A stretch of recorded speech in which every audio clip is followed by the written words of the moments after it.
Hampshire Democrats, please welcome to the stage Marianne Williamson.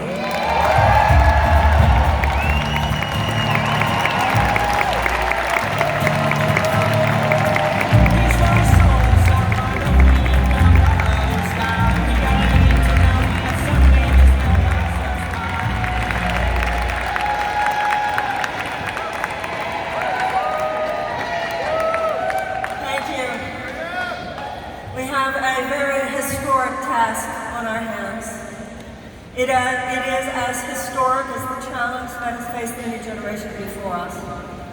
And it's important for us to remember that when this country has faced dark times before, generations rose up and they pushed back all the undemocratic forces that needed to be pushed back. We responded to slavery in this country with abolition. And a lot of that, by the way, came from New Hampshire. We responded to oppression of women with two major waves of feminism and the women's suffragette movement. And we responded to institutionalized white supremacy and segregation with the civil rights movement. In none of those cases, ladies and gentlemen, was the change, the fundamental transformation initiated or even led by the U.S. government. In every single case, the U.S. government represented the forces of the status quo. Abolition and women's suffrage and the civil rights movement, they all happened because the people rose up and the people stepped in.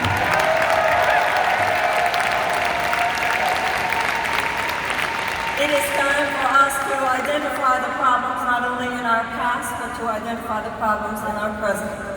But to identify with the problem solvers that came before us. They did not listen to a political status quo that said we can only get you this much.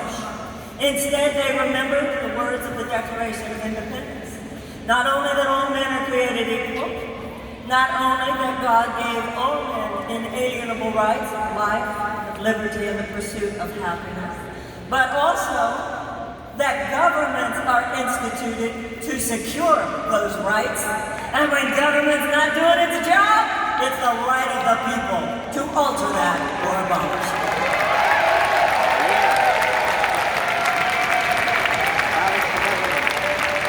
Now, I'm certainly not suggesting that we abolish it, but I'm suggesting that it is the most patriotic and traditionally rambunctious and revolutionary American thing to do, to be a generation that rises up and says to all undemocratic forces and all political forces that in any way conspire with them for the sake of the money they bring to the table, that's it, this stops right now.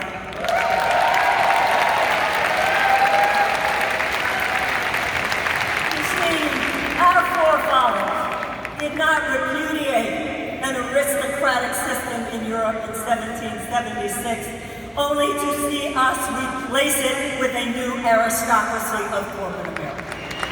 They did not, no.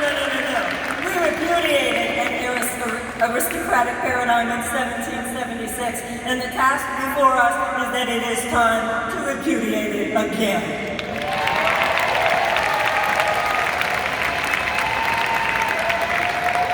The idea of a bunch of corporate aristocrats propping crumbs from the table in the form of jobs, even the idea of any political forces, even on our own team, who would say to the American people, you shouldn't take those crumbs, we can give you a cookie. No. We're Americans and we all get to feast here. Yeah. The American people have forgotten where the power lies, because when you forget it in your head and you forget it in your heart, it's no longer in your hands.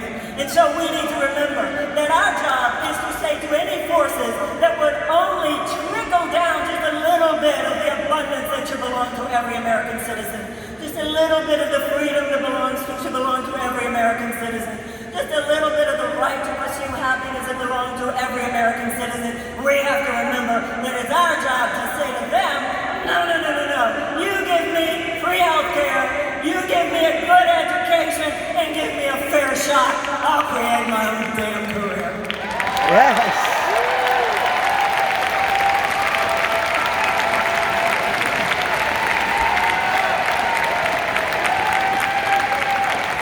Even if the political establishment is willing to normalize the despair of millions of American children who live with chronic trauma, in classrooms every day where they go to school hungry asking the teachers for food, in classrooms that don't even have enough school supplies to teach a child to read.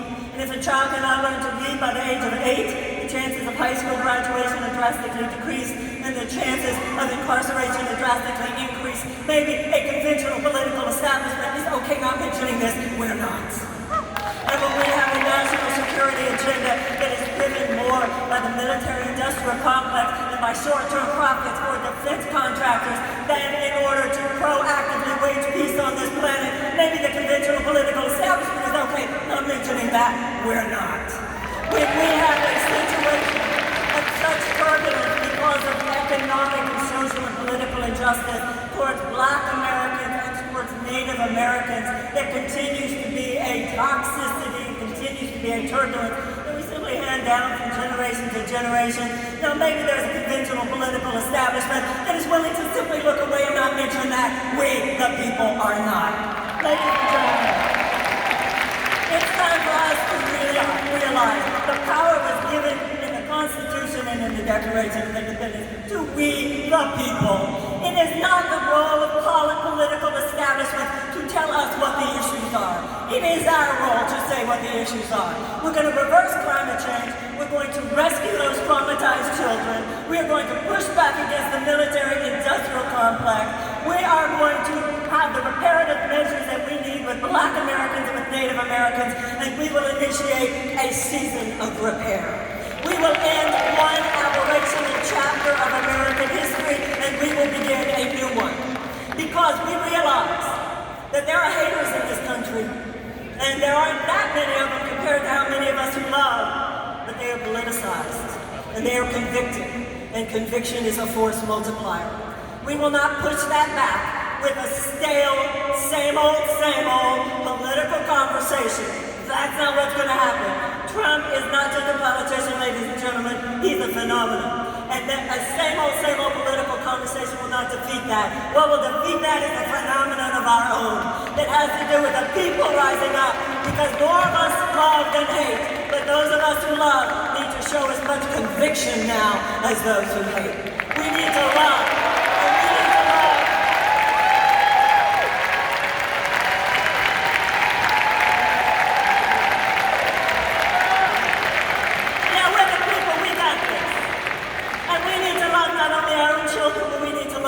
On the other side of town. We need to love not only our children, but the children on the other side of the world. We will not look away from traumatized children. We will not look away from hungry children.